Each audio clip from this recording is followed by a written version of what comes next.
Good afternoon in Washington, good evening in Europe, um, good late evening in Asia. My name is John Herbst, and I run the Eurasia Center at the Atlantic Council. We have, in cooperation with our China hub and with our energy sector, a wonderful event today on Russia-China energy relations, especially in the hydrocarbon area, since Moscow's big offensive in Ukraine of February 24. And we have a world-class panel to discuss this with today. We have Ed Chow, who's a senior associate for the Energy Security and Climate Change Program at the Center for Strategic and International Studies. We have Dr. Erica Downs, a senior research scholar at the Center on Global Energy Policy at Columbia University. We have Dr. Amy Myers-Jaffe, the research professor and managing director of the Climate Policy Lab at the Fletcher School of Tufts University. And we have Brian O'Toole, a non-resident senior fellow for the Economic Statecraft Initiative of the Geoeconomic Center at the Atlantic Council. So again, people who really know their stuff. I will ask each of them 2 questions and we'll have a conversation. And then after that, people in the audience will have an opportunity to ask questions of our panel. So I'll start with Dr. Downs. Let's begin with a big geoeconomic question. How does China look at its energy relationship with Moscow? Does it see Moscow's woes with the West and sanctions as an opportunity or a danger, or both?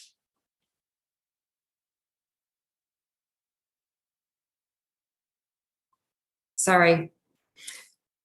So Russia is one of China's most important energy partners.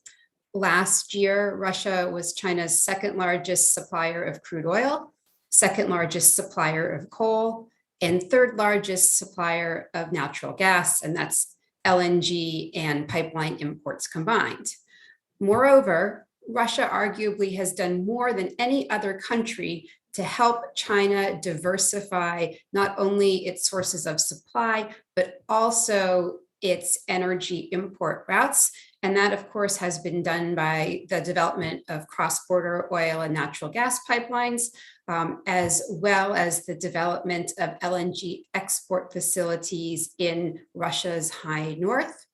Oil is a great example of this. Last year, China imported about 1.6 billion barrels per day of oil from Russia. That was roughly divided between pipeline imports and seaborne imports. And for most of not all of those seaborne imports, they travel a short distance from Russia's Pacific ports down to China, and they avoid long distance travel through the sea lines of communication and through major maritime choke points such as the Strait of Hormuz and the Strait of Malacca. Now, when it comes to the war in Ukraine and Russia's international isolation, I'd say that this certainly offers an opportunity to China, as well as presents a little bit of danger. I think in terms of opportunity, it's allowed China to import a lot of Russian fossil fuels on the cheap. They're buying a lot of supplies, especially oil, that other countries are shunning. And it potentially provides an opportunity for China to negotiate from a position of strength for new infrastructure or supply projects, perhaps to acquire upstream assets in Russia on favorable terms. But at the same time, there is danger in the form of sanctions, and Chinese energy companies, especially the big national oil companies, which have global operations, do not want to run afoul of any current or future Western sanctions. Thank you. Okay. Let me just ask you one quick follow-up. You see China merely as seizing opportunities vis-a-vis Russia, not offering Putin any breaks as they look at possible energy deals. I would agree with that. I think what we're seeing is Chinese companies obviously are increasing their purchases of Russian fossil fuels. And so that is providing Russia with more energy export revenue, which it can use to support its war in Ukraine. But at the same time, we are not seeing China offer a lot of things to Russia that I think the Russians would like to see. For example, we have not seen any new announcements for a big supply contract. We have not seen an announcement that a second power of Siberia natural gas pipeline is moving forward. We have not seen Chinese companies buy any big assets in the Russian upstream. And these are all things that I would think from the Russian perspective, they'd like to see, because then they could be held up to demonstrate that Russia is not internationally isolated. And these are things I should add that after the Russian annexation of Crimea, we did see, most notably in the form of the Power of Siberia pipeline. And in May 2014, when that contract was signed, I think optically that was a big win for Putin, because he could demonstrate to the rest of the world that he had a powerful friend that was standing by him and still willing to do these big deals. Thank you. Okay, Dr. Jaffe, I'd like to ask you that same big geoeconomic question from a Russian perspective. We saw back in 2014, when the EU put down its first serious sanctions, Putin saying that he would simply send his hydrocarbons east. But China proved to be a difficult partner at that time, and as Dr. Downs pointed out, still so, perhaps even more so now. Does Moscow see China as the answer to its economic problems with the West? Well, let me just say the following thing, carrying on what Erica had to say, because it's very interesting. So Russia has sold an additional 400,000 tons of LNG to China since the conflict began. That's up 50% from a year ago last spring. And, noting that this spring, China's needs for energy were curtailed because of the lockdowns. But of the 118.8 million TPA of LNG projects that are called our US third wave, so this giant amount, 10 new projects that are coming online in the United States or are about to come online in the United States in the coming years, of the newly contracted volume, so about 65% of that has contracts, and 30% of that is from China. So China has made this huge push in the last couple of months to lock in US LNG. And I think that's an important signal that we all need to discuss. And then I'll talk a little bit more about the Russians. But if you're sitting in Moscow and Xi Jinping has made these big pronouncements about his partnership with you, the fact that you're committing to long-term contracts with US parties and even taking some equity stakes in US facilities shows that we're not completely isolated from China. I mean, the surprising thing from my perspective is that the Chinese canceled all that activity when President Trump started the trade war. And so here you have a new president of the United States, and they're signing up for US LNG in the midst of this geopolitical conflict. Now, what does it mean for China in terms of, what does it mean for Russia? Analysts are saying, India is buying a lot more Russian crude. Of course, China and India are both motivated by the 30% discount they're getting on that purchases. So, and I think we need to make the point that there's a limit to how much even India could refine from Russia. They're doing about 1 million barrels a day. People are thinking that they're not going to be able to sell another 500,000 barrels a day to India, maybe a little bit less than that. So the Russians are going to have difficulty, I think, placing their oil and gas beyond what they've already done if Europe starts to wind down more. But then there are other areas that I think are important. Putin has bet the bank that climate change is going to make the world more dependent on Russia for food. And he's enticed China to participate in that. So we all think about, Japanese and American investment in LNG and Sakhalin, but actually China has invested in agricultural projects and related food processing manufacturing in the Russian Far East. So you have some tandemness, alignment, so to speak, between China's need to pin down a steady supply of food and Russia trying to use food as a tie-in to the Chinese investment and food and exports and economy. So that's kind of interesting. And I think that really the key question might not actually be energy. You know, the key question, the sort of rubber meets the road for China and Russia's relationship is when Russia needs to resupply it's the rest of its economy and even its military, you know, is China participating or not participating? Because energy is a little bit fungible. I think that's a key question. Thank you very much. Okay, Mr. Chow, I have a different big question for you. What has been the major global impact of Moscow's big offensive and the ensuing sanctions on global gas and oil markets? And how important is the China piece? In other words, what has been the impact of China's policy in this equation? And is that notably more important than the reaction of other major non-Western economies, particularly India?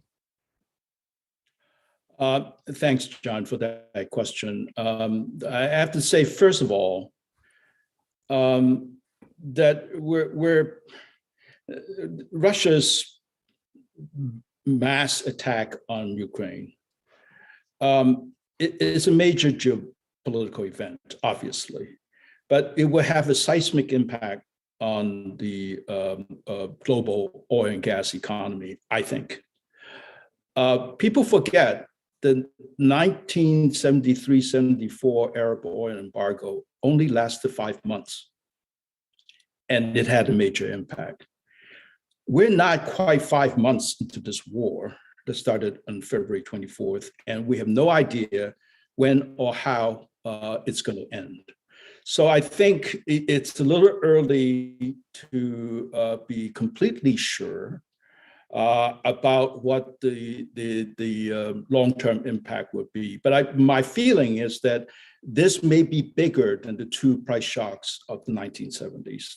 That's what my gut tells me.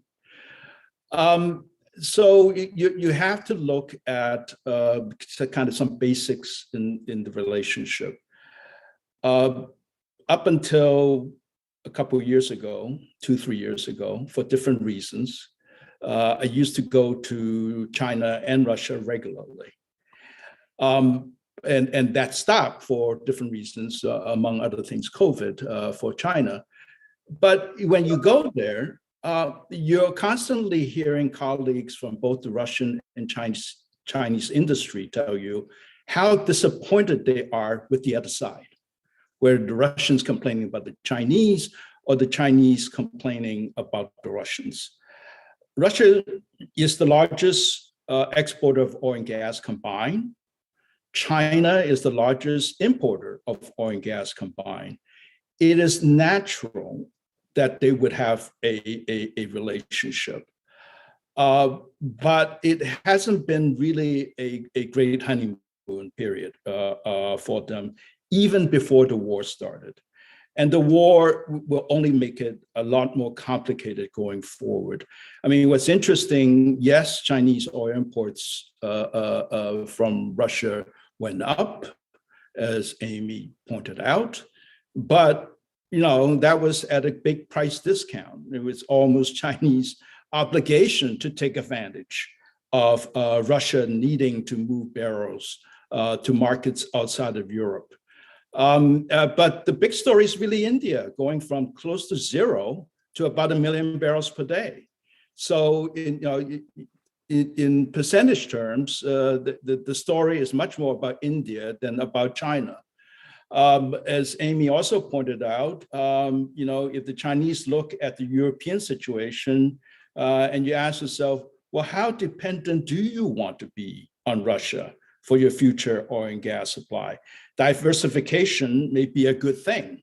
This is a lesson we're learning again in the global market. So you want to put different eggs in different baskets. There's the short term and medium term to consider. And so I think this will play out over a long period of time. I would say one other thing in reaction to your last question to Amy. What we also should expect to see is that the Chinese would take advantage of Western export controls to get into oil field technology and equipment, maybe second best options from the Russians' point of view, but the medium and long-term ability for Russia to continue to produce oil and gas at a high level will depend on access to modern equipment and technology. And the Chinese would try to fill that gap, even if their technology right today is not on par with Western suppliers. The analogy I would draw is that when the United States sanctioned the Soviet gas pipeline, Caterpillar was by far the dominant supplier of large earth-moving equipment. And the Japanese didn't really have a competitor, while Korematsu is now the world's largest supplier of earth-moving equipment because of the American embargo on the Russian gas pipelines. So these are things to be watched in the medium to long term, how the complex commercial relationship between China and Russia will develop, even just in the energy sphere. Ed, let me just follow up briefly on this very interesting technology point. Are you suggesting that China filling the gap in providing technology for Russian oil production is going to ultimately lead to China becoming the lead on technology for hydrocarbon production? Well, China wants to be world-class in Correct. every strategic industry that you can think of, and including energy transition away from fossil fuels. Right. So yes, another kind of war story to tell is that people talk a lot about the Russians getting themselves a pipe-laying barge to finish laying pipe for Nord Stream 2. Because of Western sanctions that was applied to it. They have to be moved all the way from Far East. Well, guess where that barge was built? China. Okay, thank you. All right, Mr. O'Toole, let's move to more immediate issues. The US, the EU, and others have been disappointed about the revenue streams from hydrocarbon sales flowing to Russia despite the sanctions. As a result, the G7 leaders floated the idea of introducing a price cap on Russian oil exports. How might this impact the flow of oil between Russia and China? And would enforcing such a cap through insurance be a sufficiently powerful lever to lead to Chinese compliance? Thanks, John.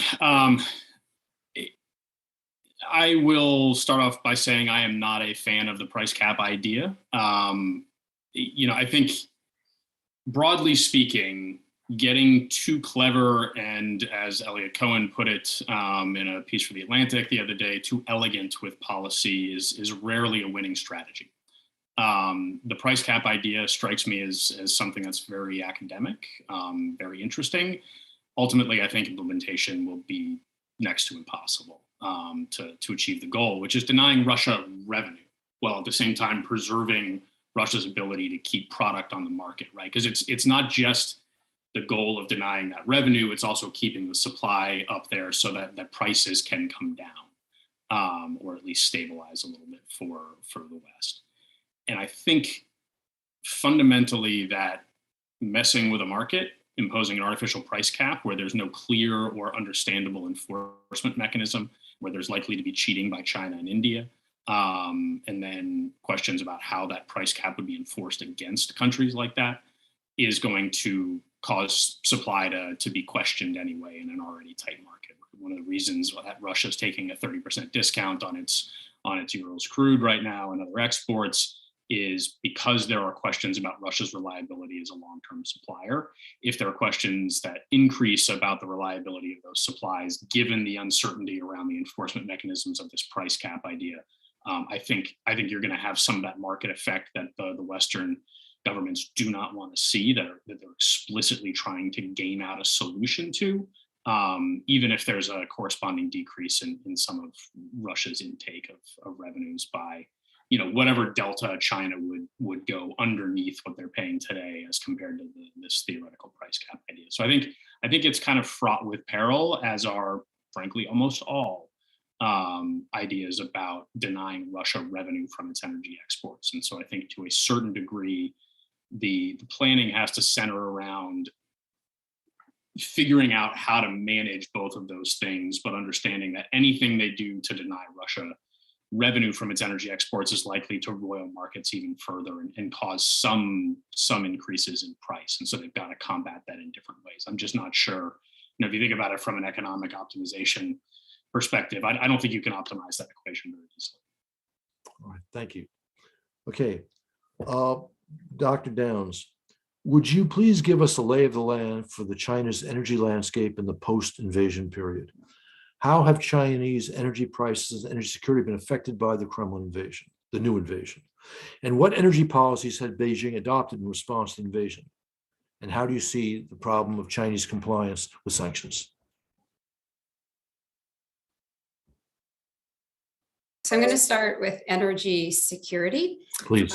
And there, I'd say that the war is intensifying already heightened concerns about energy security in China. And these are rooted in the historic power outages that happened in China at the end of last year. They're also rooted in the US-China trade war and concerns when Trump was in office about whether China would be able to access the energy and the energy technologies that it needed to develop its domestic resources. And I think you can even trace these heightened concerns back to the middle of the last decade, when China's oil production started to fall in 2016 through 2018. It's back up in 2019. But that fall in production and concerns that peak oil production in China had been reached sort of rekindled longstanding concerns about energy supply security.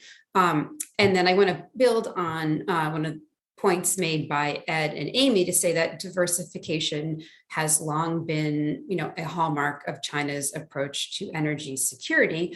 And so I think Amy made a really important point about US LNG contracts, that yes, at the same time that the Chinese are taking advantage of discounts on Russian fossil fuels to increase their energies, to increase their imports of cheap supplies, they have been negotiating and striking deals with other suppliers. Obviously, what's gone on with the US is really striking. And this again started in the fourth quarter of last year.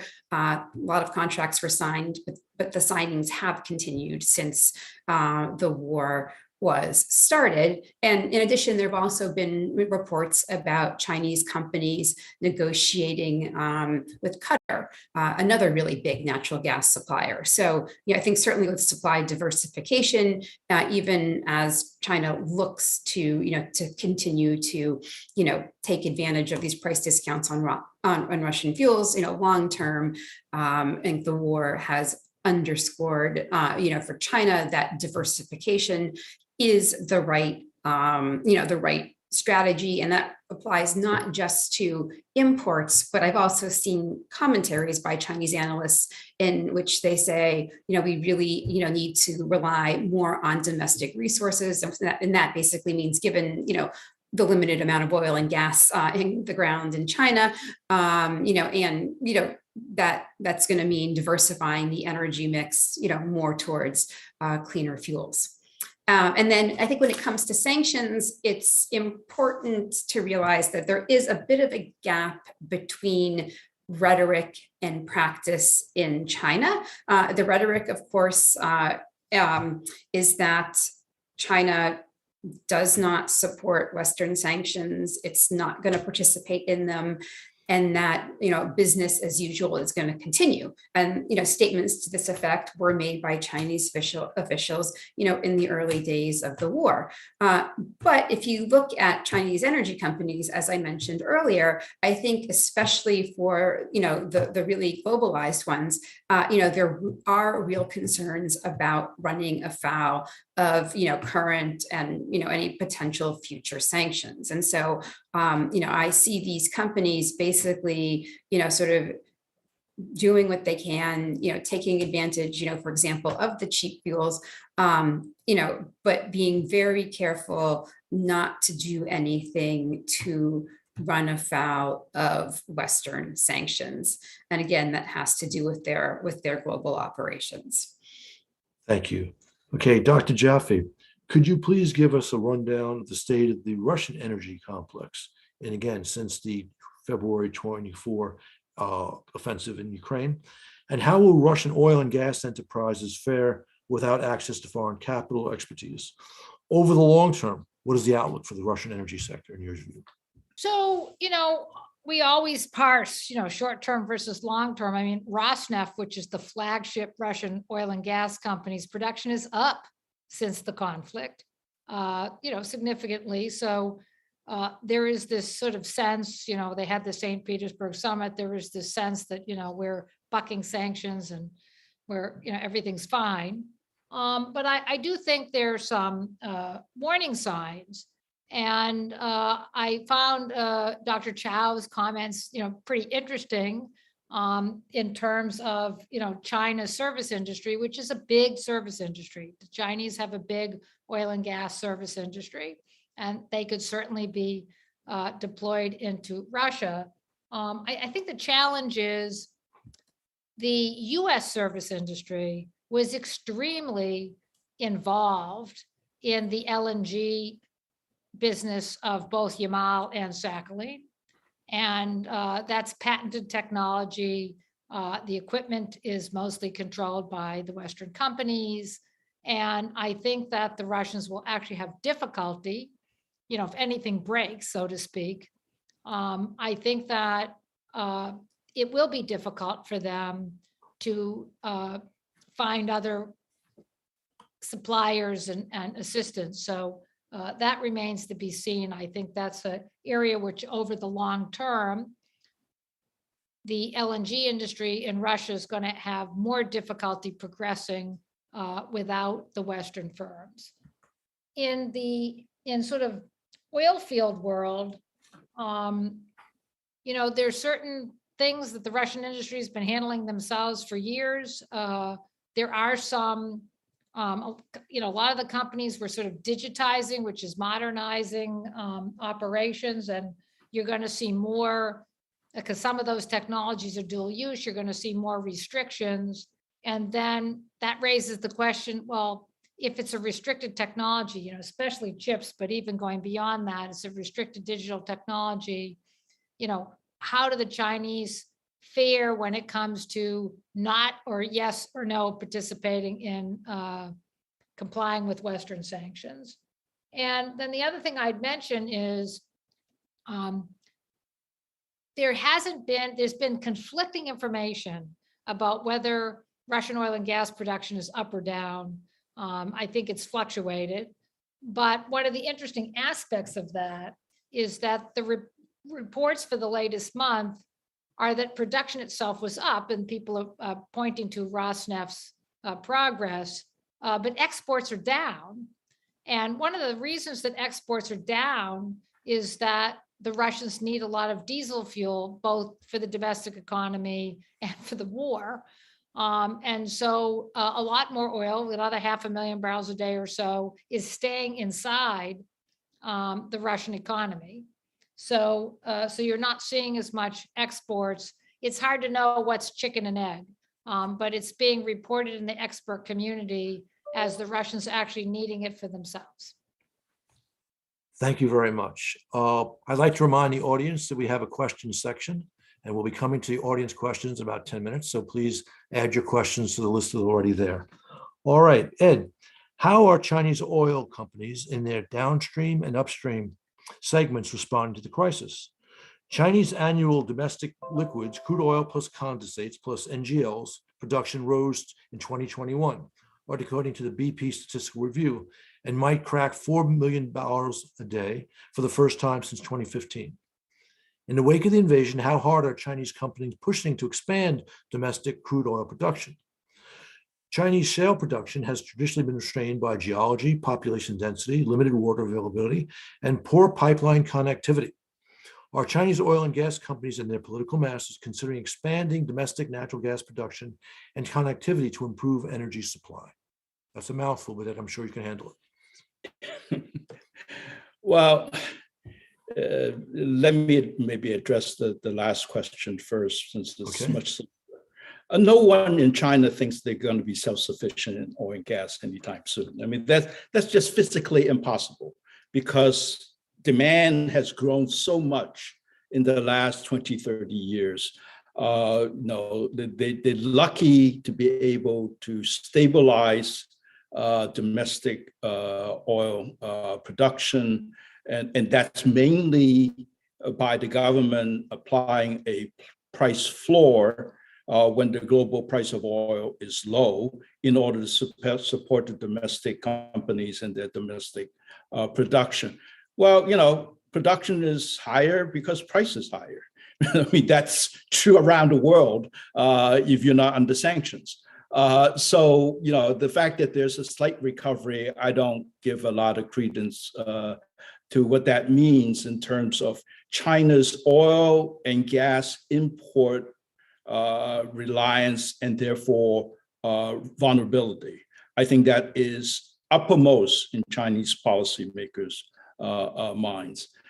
The answer on the company question, as I think Erica's already addressed very well, it depends on what Chinese company you're talking about. I mean, if you're a large company like a CNPC, Sinopec, CNOOC, with international exposure, particularly to the international financial system, you're going to be more careful. Not because you agree with the sanctions, not because they are already applied to you, but you will be careful because the risks are different.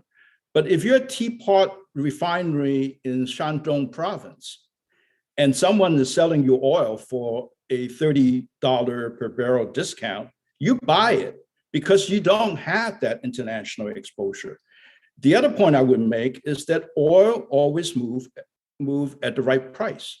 In this case, discounted price for Russian oil. And we're still in the early chapters of this saga, as I mentioned before. But before too long, we'll see Middle Eastern traders from Southeast Asia, laundering crude along the way, because there will be a way of working around whatever Western sanctions, which is why the whole price cap idea is so ludicrous. I mean, honestly, I don't know a single expert who made a living in the oil and gas business who believes that a price cap would work. Now, that may be a limited sampling on my part, but it assumes that other countries don't know how to put insurance clubs together. So 300 years of Lloyd's may be bye-bye in 5, 10, 20 years, because other people will figure out workarounds. It's not like Russia doesn't have one of the largest tanker fleets in the world, as does China, and that people won't know how to sell oil on a delivered basis rather than an FOB basis. So there are all kinds of workarounds, and I really don't understand what Janet Yellen is going to be saying at the G20 Finance Minister Summit to sell this price cap idea. Okay, thank you very much. Thank you very much. All right, Brian, there's been some discussion that the Kremlin might respond to additional Western sanctions by completely shutting off its own Europe-directed energy exports. What would be the impact on the global economy if that happened, and on China's economy in particular? Would the Kremlin shut off natural gas exports to Europe without first reaching some understanding with Beijing, particularly over the power of Siberia 2, the Russia to China natural gas pipeline?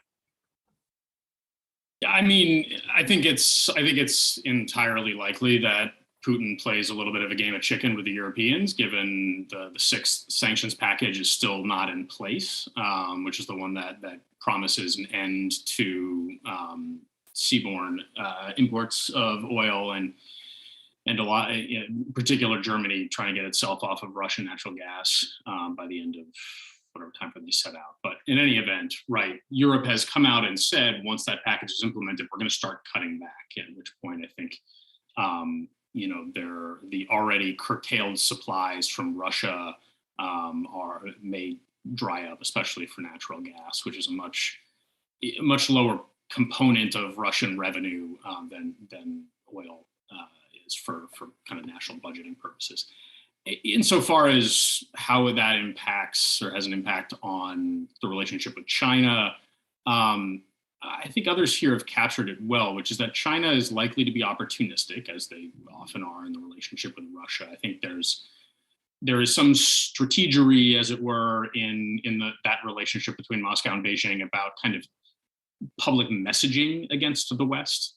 But I think that is largely the extent of that relationship. I don't know that it goes a whole lot deeper beyond that messaging component, because China is not going to accept, Beijing is not going to accept Moscow as an equal, and they will treat Moscow and Putin on those terms, which is not exactly how Putin likes to operate. So, China would take advantage. I would defer to the others on whether China is able to take advantage, right? I don't fundamentally know whether Russia can take that gas that's going to Germany and other places and reroute it to China. I'm not, that's been largely my assumption as I see heads shaking around the room, is that that's not doable.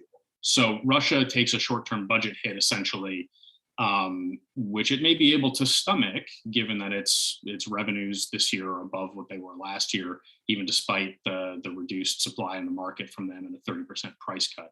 How long they can keep that up, and whether that patience in Russia for that kind of a cut to their national budget when they're waging a war that's costing them a lot of money is doable beyond kind of European patience is, I think, going to be left to be seen. It may be that it provokes more of a rally around the flag, whether that's the German flag or the Ukrainian flag, effect in Europe if Russia is being seen as the aggressor again. I will say this, thinking strategically about President Putin, a much smarter person than I many years ago remarked in the context of Putin's, rebels and GRU goons shooting down MH17, that Putin reminded this individual of Iran's former president, Mahmoud Ahmadinejad, who consistently shot himself in the foot with bad decisions, trying to be over-aggressive in the mid-2000s. Strategic decisions that backfired on his domestic popularity and on Iran's stature in the world. Putin still strikes me as that. He is an inveterate gambler, and he does not know when to stop. And I think I have a suspicion that he may go farther than he should in this kind of game theory scenario with the Europeans, and cause the Europeans to react in a way that he doesn't expect again. Okay, thank you. Okay, we're now going to turn to audience questions. Hey, before we do that, Ambassador, can I just Jump build in. on a comment from Brian? Please. I think it's important to have a little bit of a pushback. So if you're Vladimir Putin today, the United States declared we're having an economic war on you. And from your perspective, you're winning, right? Because the economic pain in, Europe is tangible. It's politically tangible. You have a November election coming up in the United States where gasoline prices may or may not be on the ballot as a ticket to whether or not the current administration is successful or not successful. You have disorder in the government in Britain, which was a country that was vocally and demonstratively supportive of Ukraine. The leader himself, Boris Johnson, went to Ukraine. He's now having to step down. And so if you're Putin, And you're telling you, my latest statement on Putin is that I'm in for a long conflict.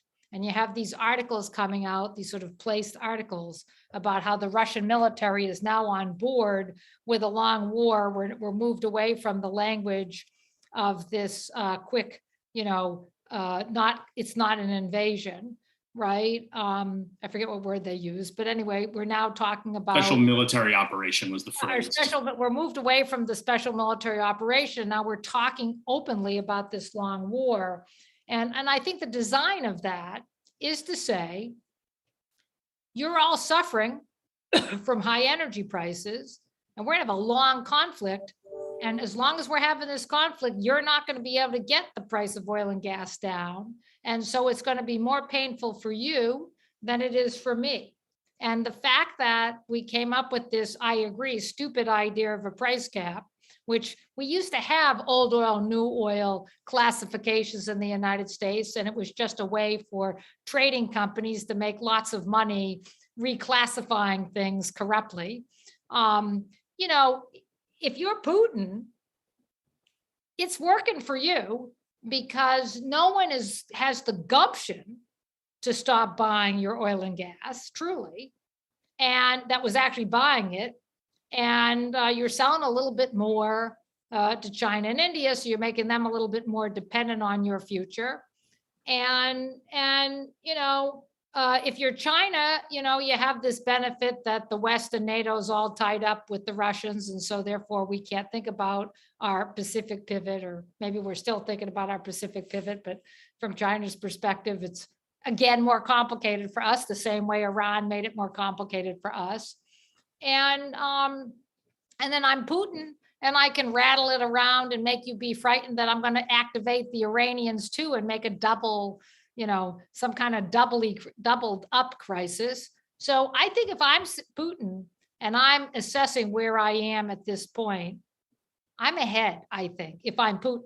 I'm not saying he's ahead, because the reality of energy markets, even the 2014 experience and the 2009 experience, is that we all know what technologies we're going to move to. We know, US production, despite everything everybody's saying about the investment, whatever, US production is way up.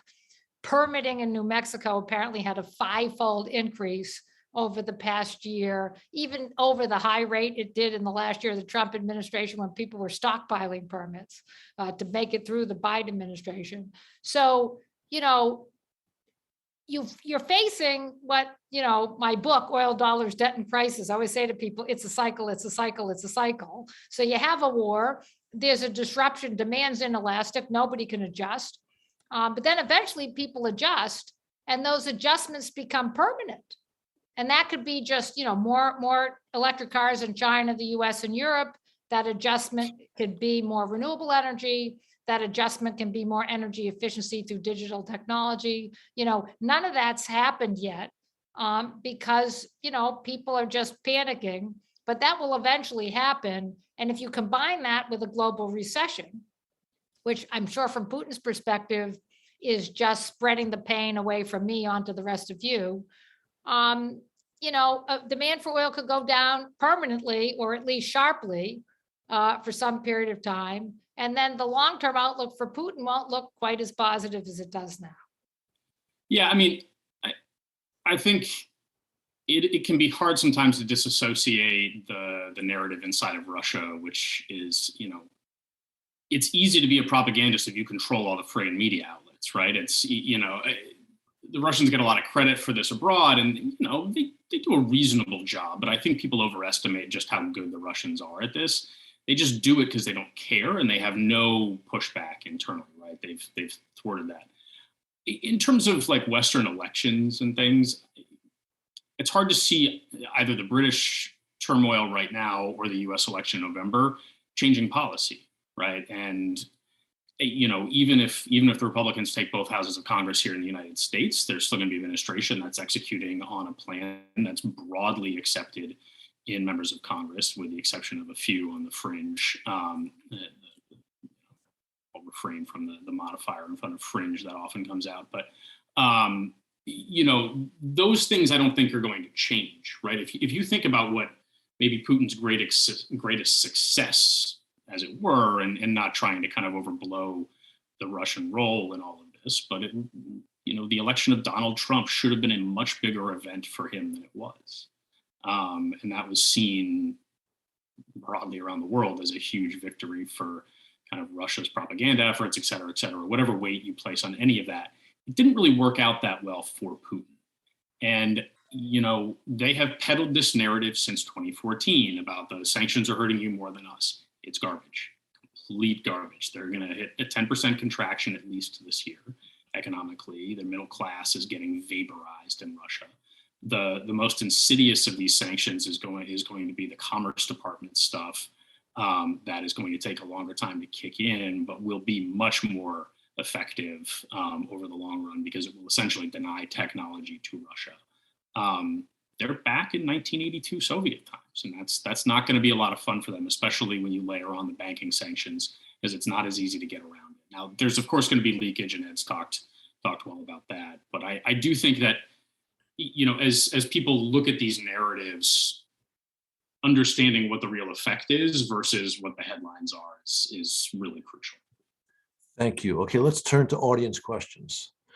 All right, we have a question from an anonymous attendee. How much more Russian oil and gas can China, and for that matter, India, take? Ed, you want to try that one? Sure. So the estimates for India are quite low, though I don't know how accurate they are, because at first people were saying India wouldn't be able to process any Russian oil, and that turned out not to be correct. So now they're taking about 1 million barrels a day. The estimates are they can take another 350,000 barrels a day. Maybe there's a little flexibility there. For China, it's really a geopolitical question. They have, as people have noted, they're buying less from Brazil, nothing from Venezuela. They've lowered their purchases from Saudi by a couple 100,000 barrels a day. So the question is, if you're China, and I think maybe Erica's better positioned to answer this than I am, if you're China, how much are you willing to make a point to Saudi Arabia that Russia is more important to you geopolitically? I mean, are you willing to make that statement? And then, that plays into the whole geopolitical element of the upcoming US visit to Saudi Arabia, which is, at what level do the Saudis lose sales and have that become an actual strategic concern for Saudi Arabia, and less about the fact that they currently have, high revenue from the high prices. Okay, thank you. Eric, John, I think we need to put the question in context. Okay. We won't know because the European imports of Russian oil has not stopped. And it won't stop. Seaborne cargoes are supposed to be banned as of early December. Pipeline imports will continue. So, the question is, where does the incremental barrel move to that Europe is not taking, and how much of a discount Russians have to offer in order to move it? As the Indian foreign minister was quoted as having said just before the G7 summit, she said that Europe buys more oil in an afternoon than we buy in a month. Now that's from Russia. Now, that's somewhat of a hyperbole, but nevertheless, the point is, it's not like even UK Russian oil imports have been completely phased out yet. So, the size of the discount will increase as the need for Russia to move the incremental barrels become more and more acute. Okay, thank you. And at a certain price, someone will take that off. Okay, I'm delighted to say that Anchorage, Alaska is on this call. So I'd like to thank Zoe Springsteen, a high school student there, for the following question. So I can say, good morning, Anchorage, Alaska. So her question, the one I'm choosing is, as China in theory has the ability to supply high-tech weapons for Russian energy resources, would a continued China-Russia import-export relationship threaten have an impact on the current war in Ukraine and future military conflicts between these two countries and the Western world. So, Dr. Downs, would you like to try that question? I think that's a little bit outside of my wheelhouse. So I think I'm going to punt on that one. Okay. Does anyone on the panel want to take that question? I could probably jump on this, John. Please go ahead, Brian. So, right, we've talked a lot, and Erica has mentioned this a few times about how Chinese companies are cognizant of U.S. sanctions, and while there may be official statements out of Beijing to a certain effect pushing back against the existence of U.S. sanctions, that companies by and large follow it. Now, there are some exceptions for smaller companies that don't have an international profile, and if you look at the case of Iran, right, what China did was they essentially cabined certain sanctionable activity in a couple small entities, right, including Bank Kunlun. I would view this conflict between Russia and Ukraine as similar in that respect, and China will know that kind of two aspects that I would focus on. One, energy-related sanctions are a much lower political priority right now for the West than military-related sanctions on Russia. The second Chinese companies start resupplying Russian military enterprises or contributing to that, they're going to attract a whole lot of attention they don't want any part of. China remembers very well what happened when Huawei was put on the denied parties list by the Commerce Department. It ruined the company, their flagship, cellular enterprise. So they realize that the military piece of this is the true and real third rail in this current conflict. I suspect China's staying away for that reason. And the second reason is I'm not sure China wants to see Russia do this. I'm not sure it's in Beijing's interest to have an expansionist neighbor, especially one that is militarily armed and supplied and potentially financed by China. That kind of external conflict is not really China's thing, has not been China's thing for a long time, and if ever. And I think the Chinese interest in seeing Russian military victory here is negligible. Seeing Russian military defeat, they probably don't care that much either. What China tends to prefer in international relations is a certain amount of stability so that they can manage their internal world. Kind of geostrategically, that's how they tend to look at things. So while they may have the ability to do it, I think there are good reasons for China to stay away from getting involved militarily here. Okay, thank you. We have an anonymous question. I think it's for Erica. How price sensitive is Chinese energy demand? There have been some stories of factories stopping production as prices rise. So thank you for that question. I'll tackle that by talking first about oil and then about natural gas.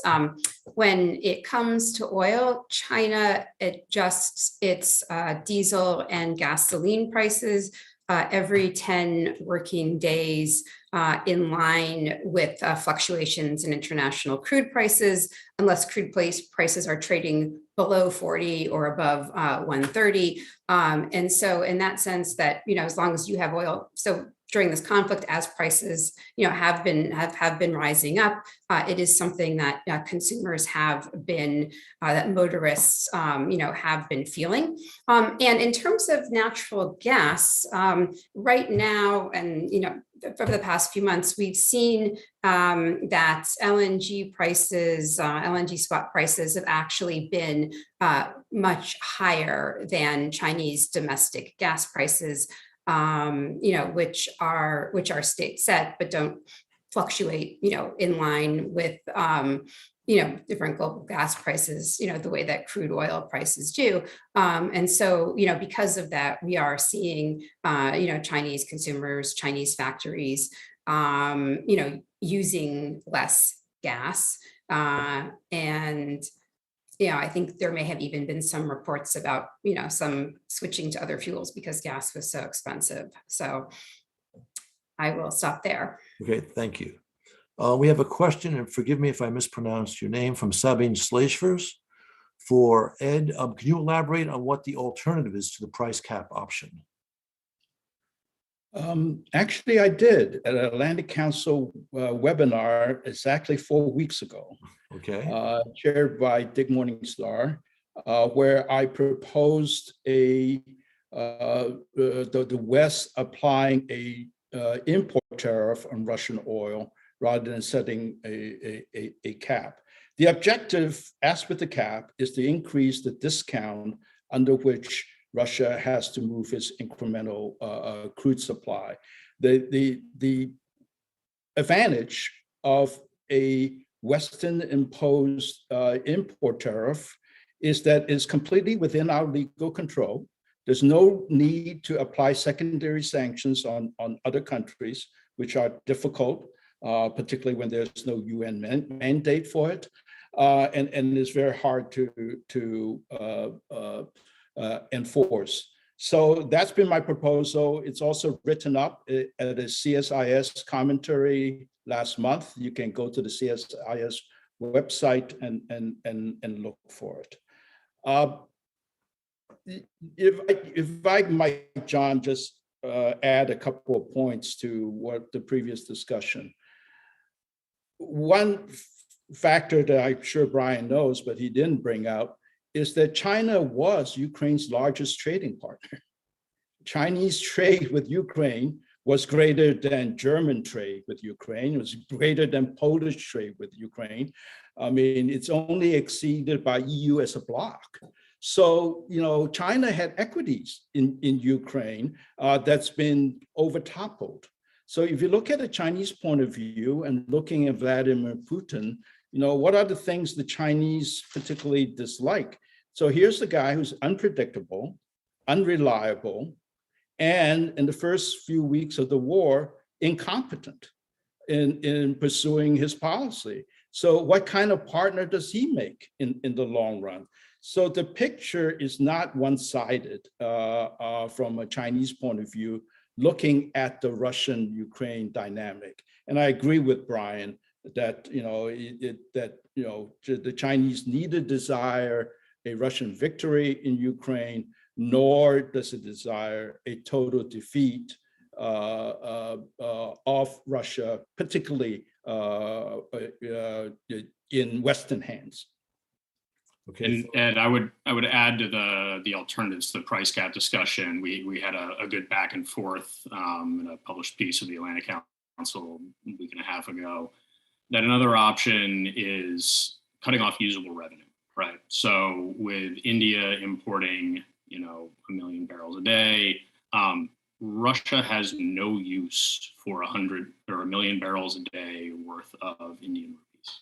If the US essentially imposed regular banking sanctions that would cut off the conversion of those Indian rupees, or that conversion between Indian rupee and Russian rubles, so that Russia was forced to stockpile rupees, or India was forced to try to stockpile rubles, which India doesn't want either.